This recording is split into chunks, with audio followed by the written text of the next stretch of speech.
Well, thank you very much, Chairman Alexander. Today, I will be joining my colleagues in support of the organization of this committee, which I assume will be the first vote at 11:30. I will have one amendment to those rules. Well, the first vote would be the vote on confirmation. Okay. Are we debating the nomination now, or are you debating the organization? Excuse me. Thank you for asking that. Senator Murray has an amendment, and following her opening statement, whatever she would like to do, if she would like to offer that amendment and speak to it, that we can do that. I would suggest we might spend 20 or 30 minutes debating that and then go on into discussion of the nominee. But Senator Murray, you're free to offer that whenever you would like to. My question is, what are we debating right now? You just talked a lot about Mrs. DeVos. I have a great deal to say about that as well. I'm willing to start with that debate now, or if you want to hold that. I wasn't sure what, I was confused by what you were doing. I thought we were debating the organization of the committee first and the rules and the amendment that I'm offering, and then having a debate on DeVos. I am happy to talk about Mrs. DeVos first. Well, why don't you do that? Follow on yours. Why don't you do that? Might be more appropriate. And then when you're ready to offer your tax amendment, we will talk about that. Okay. Well, I will be talking about our amendment on taxes, but as you just spent a great deal of time talking about Mrs. DeVos, I do want to just say I'm really disappointed that we are moving ahead with this vote, despite my reasonable request for a delay. Democrats do have a number of concerns with this nomination, and for all I know, Republicans may have concerns as well.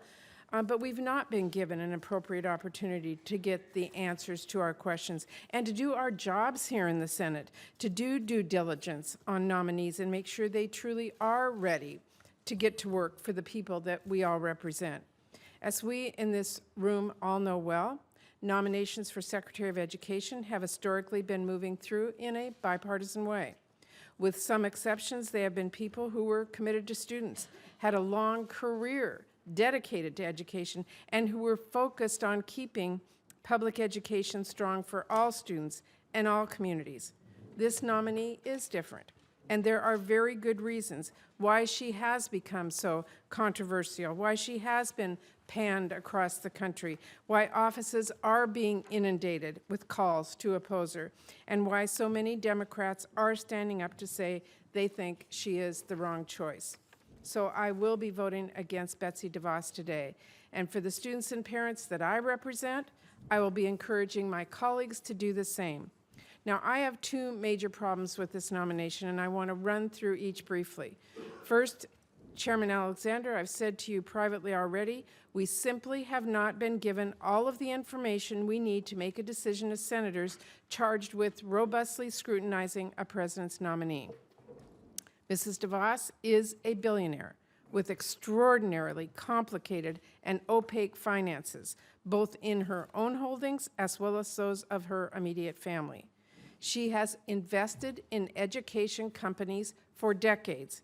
Her ethics paperwork raises a significant number of questions about the companies that she plans to remain invested in, as well as significant numbers of assets that we simply do not know enough about. And she refused to answer basic questions about her finances. In fact, upon initial review of her responses to our question that she just sent to us yesterday, there are significant gaps and incomplete answers in my questions about missing information in her committee financial disclosure. Mrs. DeVos continues to simply refuse to answer questions in our committee questionnaire and is simply referring me back to her ethics paperwork, which is completely at odds with past practice in this committee. And it sets a new and dangerous precedent that dramatically limits our ability to get a full picture of nominees' finances and potential conflicts of interest. So, Chairman Alexander, I have to say, I'm extremely disappointed and frustrated that this is happening to this committee. This is the first time I can remember that we will hold a vote on a nominee when the ranking member has made it clear that questions about missing information in the committee paperwork have not been answered fully and to satisfaction. Now, we have been able to work together for the past several years, and it's because we worked in good faith and across party lines to make sure we had what we needed to proceed. The chairman is justifiably proud of his record of accomplishments on this committee over the years, but by moving forward today, I consider this to be a massive break with that strong bipartisan record, and it will dramatically impact our ability to work together in good faith going forward, because the usual practices are being ignored here. The right thing to do is being ignored here. This nominee is being jammed through with corners being cut and with the minority being brushed aside, and I think that is absolutely wrong. Additionally, we just received responses to hundreds of written questions yesterday, less than 24 hours before this scheduled vote, and with no time to fully review and ask any follow-up questions. Though I will say, upon initial review, many of the responses look copied and pasted from previous statements or are simple reiterations of the law and no true responses at all. So, Chairman Alexander, I've been very clear. We should not go into this vote unless senators have received appropriate responses to reasonable questions, and we are not there yet. So that's the first reason why I'll be voting against this nomination. But there is another, and that is I have not been persuaded that Betsy DeVos will put students first if she were to be confirmed. And I have not been persuaded she has the experience, the skills, the understanding, or the vision to lead this critical department at a time when it is more important than ever. There is so much about Betsy DeVos's record over the years that we can look to when we make this decision.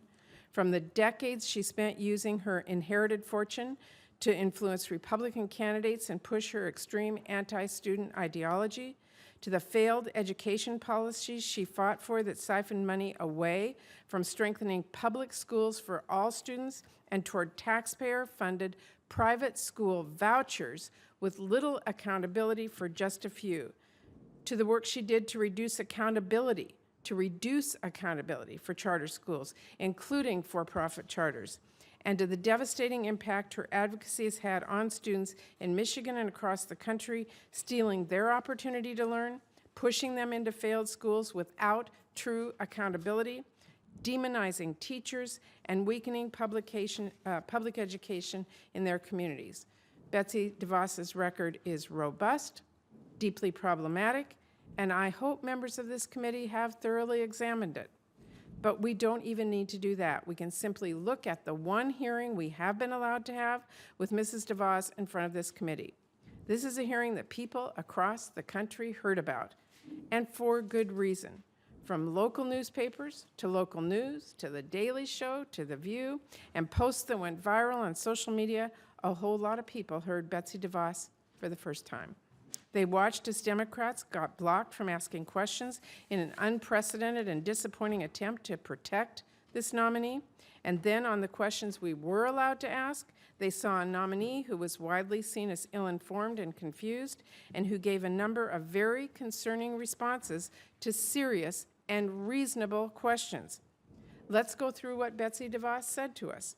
She refused to rule out slashing investments in or privatizing public schools. And in fact, in her written response to me, she would not commit to protecting Title I funding as it is written in the Every Student Succeed Acts. She was confused that federal law provides protections for students with disabilities. She argued that guns needed to be allowed in schools across the country to, quote, protect from grizzlies. And even though she was willing to say that President Trump's behavior toward women should be considered sexual assault, she would not commit to actually enforcing federal law protecting women and girls in our schools. From everything we heard, everything we know, and all of the questions that still remain, it is clear to me that Betsy DeVos is the wrong choice to lead our nation's Department of Education. And that is not just my view. Over the last few weeks, Senate offices have been inundated with calls and letters and petitions and social media. I know all of you have heard about it, and the vast majority of them have come with a very clear message. Say yes to strong public education for all students and no to Betsy DeVos. So I stand with parents across the country, I stand with students, and I urge my colleagues to vote against Betsy DeVos today. And Mr. Chairman, I would like to ask unanimous consent to include in our record 19 letters from 315 organizations with strong concerns opposing the nomination of Betsy DeVos. Thank you, Senator Murray. Those will be included.